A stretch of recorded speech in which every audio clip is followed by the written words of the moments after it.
Imagine the voice of a generation silenced at just 27 years old, a voice that could shatter your heart and stitch it back together in the same breath, gone, leaving behind a trail of broken dreams, haunting lyrics, and unanswered questions. Was it addiction? Was it love? Or was it the weight of fame itself that pushed her over the edge?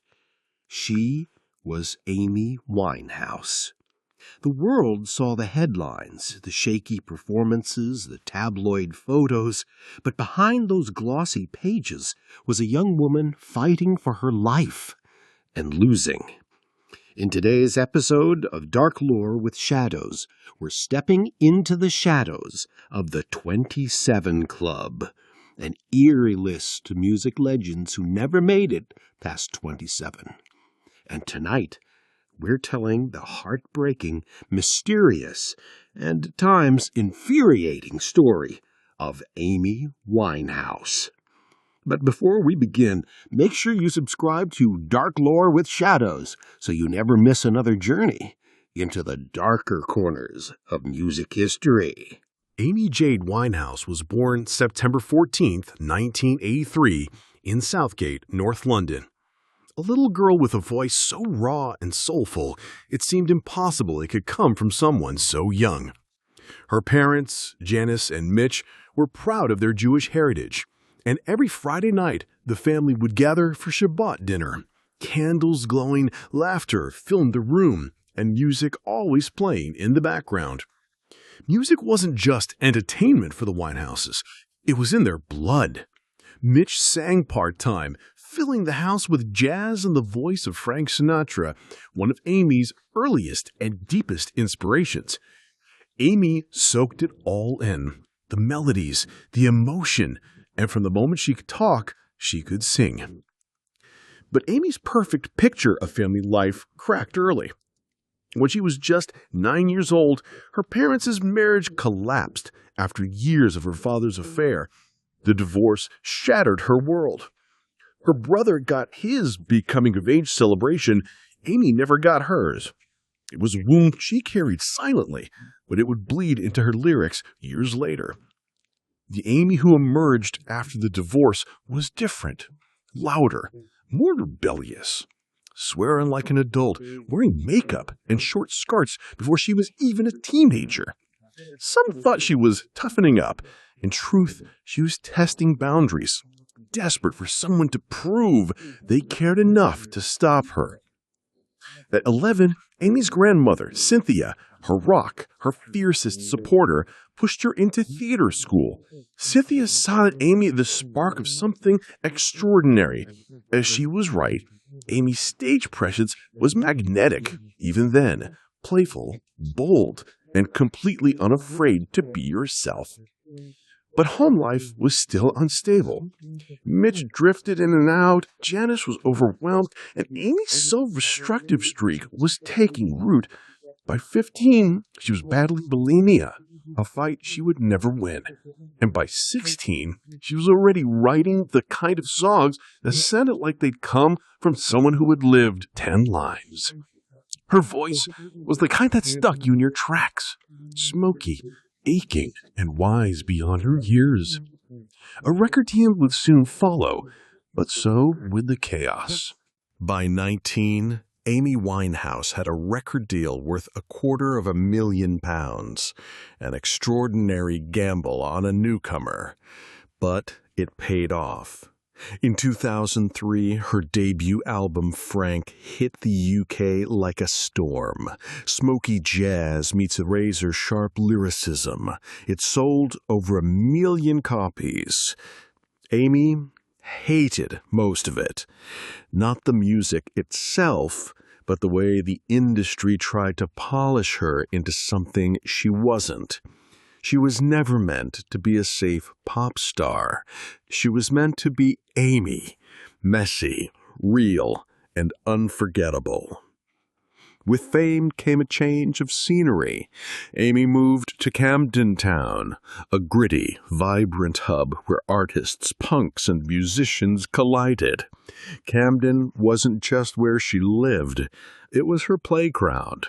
The pubs, the street music, the chaos. It all bled into her art. But Camden also came with shadows. The paparazzi learned her haunts and they stalked her relentlessly. They didn't want the poised Amy Winehouse. They wanted the drunk one, the unsteady one, the one they could splash across tomorrow's headlines. And then she met him, Blake Fielder Civil. The kind of man your friends warn you about, and the kind you fall for anyway. He was charming, damaged, reckless. They collided in a Camden pub, and from that night on, they were inseparable. Their love was toxic from the start, a whirlwind of passion, fighting, and substances. Blake introduced Amy to harder drugs she'd never touched before, heroin and crack cocaine. And together, they began spiraling. When he left her briefly in 2005, she poured the heartbreak into her music. I cheated myself like I knew I would. I told you I was trouble. You know I'm no good. Her songs weren't just hits. They were diary entries, raw and unfiltered.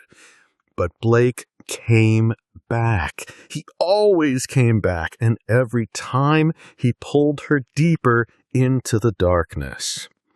If you're drawn into this descent, subscribe to Dark Lore with Shadows, because this story is about to get even darker. By 2006, Amy's world was unraveling. Her drinking was constant, her apartment a mess, her days spent locked away, smoking weed and replaying every wound Blake had left behind. Friends begged to get help. Her manager pleaded with her to go to rehab. Amy refused unless her father thought she should. When she finally asked him, Mitch Winehouse told her she was fine. That moment would be immortalized in the song that took over the world. They tried to make me go to rehab, but I said no, no, no. If my daddy thinks I'm fine. It wasn't a catchy line. It was the truth. Instead of getting help, she flew to New York to begin work on her second album. Between studio sessions, she was writing the song that would define her career and seal her fate. Back to Black wasn't just music. It was an obituary for her relationship with Blake while the wound was still bleeding. But tragedy struck before the album was even finished. Her beloved grandmother Cynthia, the one person who had always been her anchor, passed away. Amy plunged deeper into grief, returning to old patterns. The bulimia worsened, the drinking increased, and Blake came back into her life again. In May 2007, they married in a whirlwind ceremony in Miami. No family, no friends, just Amy and Blake versus the world.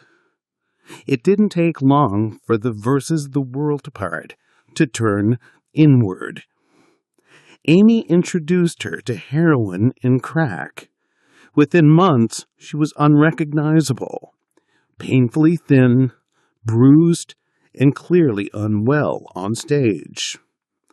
On August 4th, 2007, Amy overdosed, a near-fatal mix of heroin, cocaine, and alcohol. Doctors called it a miracle she wasn't in a coma. But instead of rest, she was pushed back to touring. The press descended, circling like vultures. The truth was unavoidable.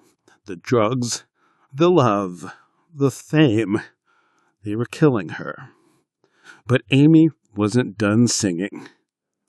If this feels like watching a candle burn at both ends, stay with us. Subscribe to Dark Lore with Shadows, because the flame is about to flicker for the last time. By late 2007, Amy's life was in free fall. The overdoses, the arrests, the bruises splashed across front pages. Her addiction was now public property. She and Blake even attempted rehab, but only under one condition: they had to go together. Doctors warned it was a mistake. They were right. 3 days later, they walked out, went on a drug binge, and the tabloids planted the evidence. Smeared makeup, bandaged arms, blood-stained shoes. Then Blake was gone. Prison. A 27-month sentence for assault and bribery. For a brief moment, it seemed like Amy might have a chance without him. She entered rehab alone and came out clean, long enough to stand on stage at the 2008 Grammys, 5 awards in hand, looking healthier than she had in years. But sobriety was fragile. By the next year, she was using again. The cycle had no finish line.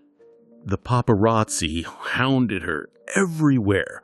Cameras in her face when she left her home, lenses pressed against pub windows, ready to capture every stumble. In early 2011, there was a glimmer of hope. Amy was weeks without a drink, off hard drugs, even talking about recording again. Her bodyguard, Andrew Morris, was the first real protector she'd had in years, someone who could tell her no and mean it. But her body was already paying the price for years of abuse. Doctors warned her one more serious drinking binge could stop her heart. Then came the European tour. It was too much, too soon. The schedule, the pressure, the travel. It cracked open the door to old habits. On July 18th, 2011, Amy walked onto a stage in Belgrade, Serbia, for what would be her final performance. She was visibly drunk, disoriented, at times refusing to sing. The crowd booed. The rest of the tour was canceled. 5 days later, Amy was gone. July 23rd, 2011. Andrew found her in bed, exactly as he'd seen her hours before. The coroner's report confirmed what so many had feared: alcohol poisoning. The blood alcohol level was 5 times the legal driving limit. Her heart, weakened by years of abuse, had simply stopped. Amy Winehouse was 27 years old. Music.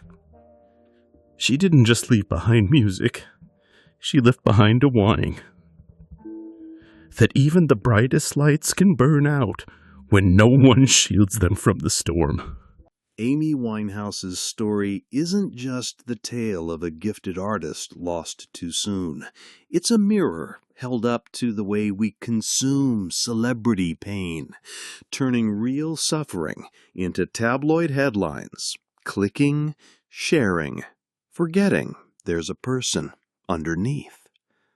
Her voice was pure emotion, jagged edges and velvet notes wrapped around words that cut deep.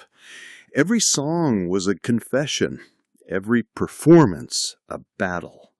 And for a time, we all danced to her heartbreak. The 27 Club has many members: Jimi Hendrix, Janis Joplin, Kurt Cobain, but Amy's place in it feels different.